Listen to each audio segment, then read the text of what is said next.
Pemirsa, Presiden Prabowo Subianto kembali melakukan perombakan di tubuh Kabinet Merah Putih. Pelantikan menteri dan pejabat tinggi negara digelar di Istana Negara. Presiden Prabowo kembali melakukan kocok ulang di dalam Kabinet Merah Putih. Sejumlah menteri, wakil menteri, dan pejabat tinggi negara diharapkan dapat menyelaraskan dengan visi Presiden Prabowo Subianto. Posisi Menteri BUMN yang tadinya dijabat Erick Thohir, kini ET menjadi Menpora dan BUMN akan diisi PLT. Sementara Menko Polkam telah diisi oleh nama baru, yakni Letjen Purnawirawan TNI Jamari Caniago yang dinilai loyal dengan Presiden Prabowo. Kemudian Anggaraka Prabowo yang sebelumnya menjabat sebagai Wamen Komdiji, kini menjadi Kepala Badan Komunikasi Pemerintahan menggantikan Hasan Nasbi. Apakah perombakan kabinet akan membuat pemerintahan lebih solid atau ada catatan tersendiri?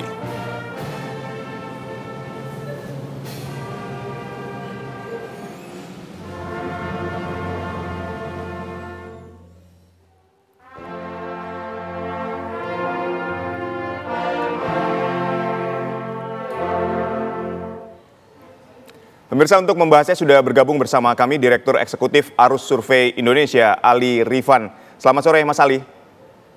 Selamat sore, Mas Aditya. Baik, Mas Ali, dengan adanya wajah baru di Kabinet Merah Putih ini, Anda melihatnya seperti apa, Mas? Ya, pertama ini positif, Mas, ya, karena reshuffle kabinet yang ketiga ini ya, dalam catatan saya itu ada beberapa hal yang kemudian akan mendatangkan hal-hal positif baik bagi pasar maupun bagi konsolidasi pemerintahan Prabowo. Yang pertama adalah ini bagian dari normalisasi kabinet Presiden Prabowo. Jadi Presiden Prabowo seperti ingin memastikan bahwa semua menterinya itu harus satu visi, satu misi dalam kapal besar bernama Indonesia. Ya. Jadi itu satu. Yang kedua, saya juga melihat ada pesan bahwa Prabowo sekarang ini sedang pegang kendali penuh ya kabinetnya. Jadi ini juga pesan kepada para menteri-menteri yang lain bahwa mereka harus bekerja serius, mereka harus terencana. Program-program populis yang sudah dicanangkan Presiden Prabowo harus benar-benar bisa diimplementasikan oleh para pembantunya. Nah, yang ketiga menurut saya adalah ada variabel politik. Ini juga bisa saya lihat sebagai bagian dari konsolidasi politik karena reposisi para menteri ini juga saya lihat ada kocok ulang ya, ada kemudian menarik lagi dari beberapa partai, misalnya yang Mbak Farida Fauzia itu kan dari PKB ya, kemudian ada juga dari Gerindra. Gerindra itu ada dua, jadi Presiden Prabowo ingin memastikan bahwa komposisi ya kabinet merah putih itu diisi orang-orang yang kemudian punya performa yang baik di dalam menjalankan visi dan program-program prioritas pemerintahan.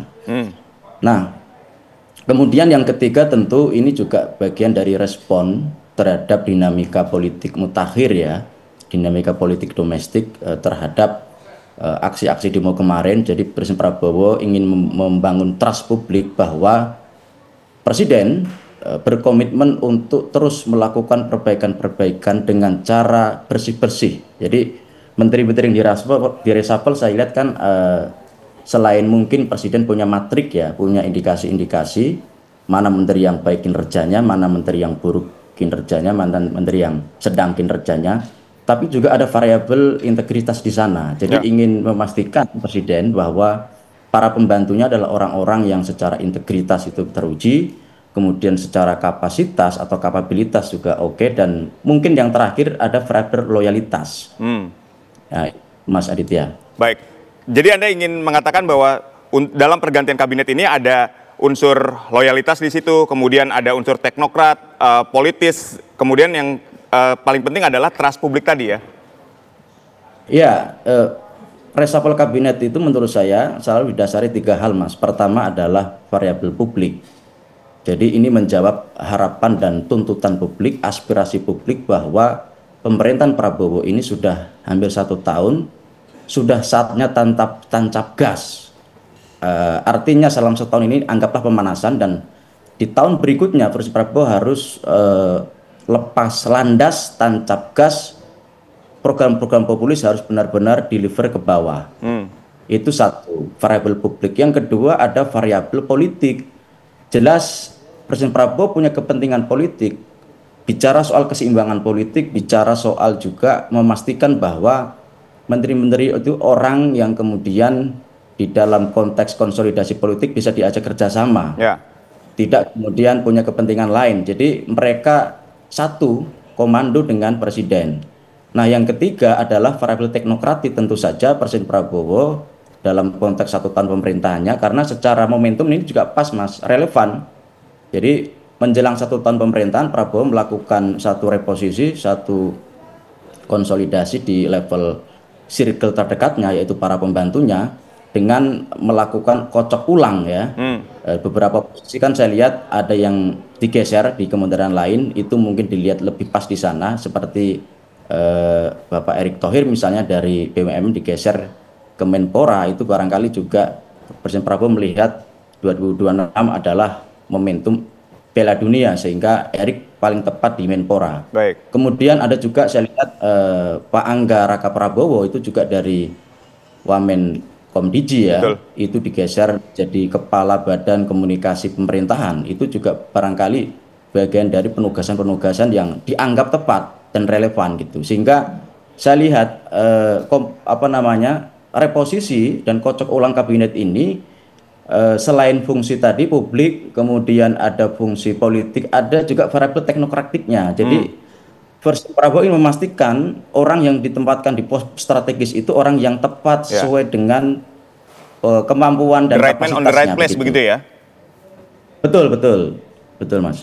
Baik, Mas Ali, ini kalau kita lihat kan yang menarik adalah ketika dilakukan perombakan kabinet ini seperti dicicil gitu ya. Ketika kemarin Menko Polkam masih kosong, kemudian Menpora masih kosong, nah dilanjutkan hari ini dalam waktu yang berdekatan. Menurut Anda ada strategi apa yang ingin disampaikan oleh Pak Prabowo dalam pergantian menterinya? Kan bisa saja sebetulnya serentak di hari yang sama, tapi tidak harus dibikin jadi misalnya ada jilid kedua dan seterusnya.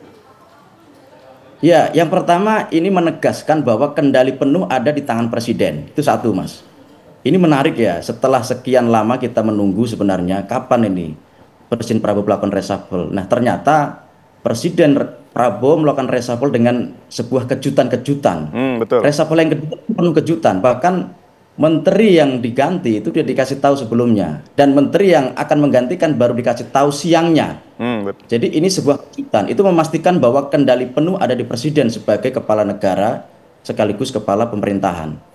Nah, yang kedua yang saya baca adalah ini juga ingin membangun trust publik, kepercayaan publik.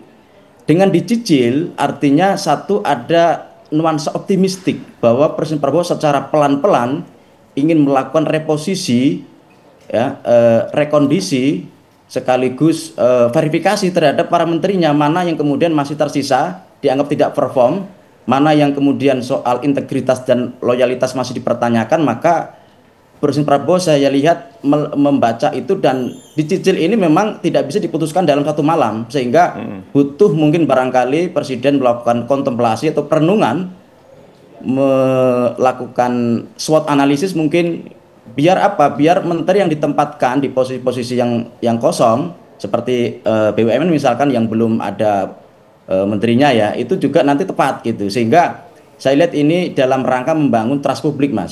Sehingga nanti setelah 1 tahun, semua kabinet adalah orang-orang yang punya 3 kategori. Satu, punya integritas. Yang kedua adalah punya kapasitas. Yang ketiga tentu punya loyalitas kepada presiden gitu.